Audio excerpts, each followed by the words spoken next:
Hello everyone, this is John from Kanen Coffee, and today we have a Baratza Forte grinder, and this one coming with the grounds containing. So we are going to test this grinder out. It came in and it would only turn on for a few seconds and cut power, but now we're functioning and working well. So now we're going to test the grind. We put a little bit of beans in here. We're just going to do one grind. I'm just going to let the whole hopper grind out. And I didn't calibrate the grinder or anything. It's just how it was set. And so we're just going to let it all grind out.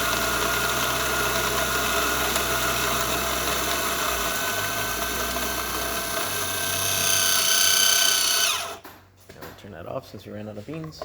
And we're going to look at the grind. Now, as you can see, is pretty fine and working well. And that's about it for this repair. If you like this video and if our other videos on our channel, leave a like, subscribe, and hit the bell. Thanks for watching.